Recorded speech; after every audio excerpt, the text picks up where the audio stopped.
కొన్ని దేశ ఆర్థిక వ్యవస్థల్లో టూరిజం కీ రోల్ ప్లే చేస్తుందని సీఎం చంద్రబాబు అన్నారు. ఏపీ ప్రభుత్వం అడ్వెంచర్ టూరిజాన్ని ప్రమోట్ చేస్తుందన్న చంద్రబాబు దసరా అంటే విజయవాడ గుర్తుకు రావాలన్నారు.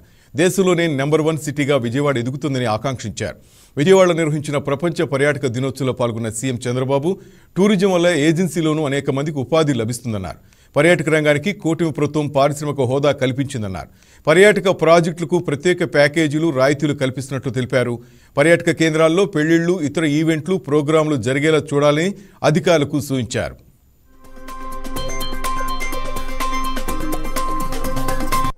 టెక్నాలజీ వల్ల చాలామంది ఉద్యోగాలు తగ్గిపోతాయనుకుంటున్నారు.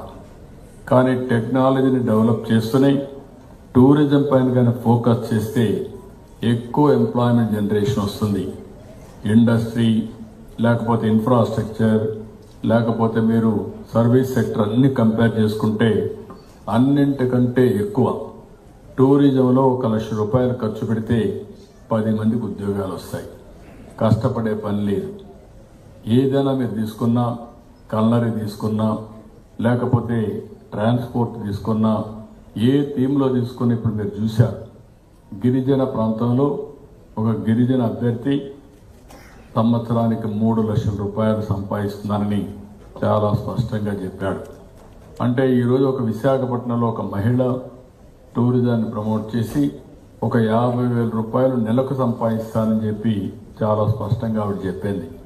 దీన్ని బట్టి మనం అర్థం చేసుకోవాల్సింది పెద్ద ఎత్తున ఆర్థికంగా అంటే ప్రతి ఒక్కరికి ఈరోజు మన యొక్క తలసరి ఆదాయం, మన ఆదాయాన్ని పెంచుకునే అవకాశాలు ఉన్నాయి.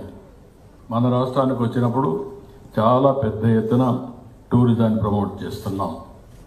నేను ఈసారి వస్తానే నేను ఒకటే ఆలోచించాను. టూరిజాన్ని ఇండస్ట్రీ స్టేటస్ ఇచ్చాం. It is a game changer.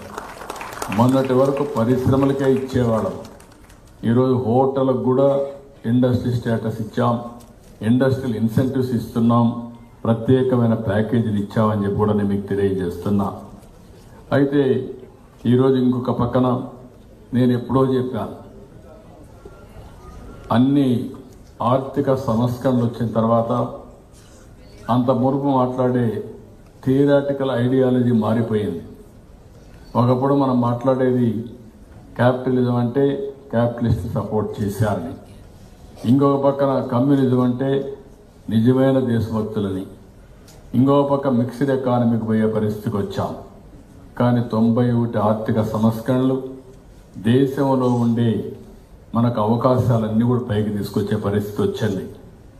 ఆ రోజే నేను చెప్పింది, all isms are over, only ism is going to survive, that is tourism అని ఆ రోజే చెప్పాను. ఇంకా రాను రాను టూరిజం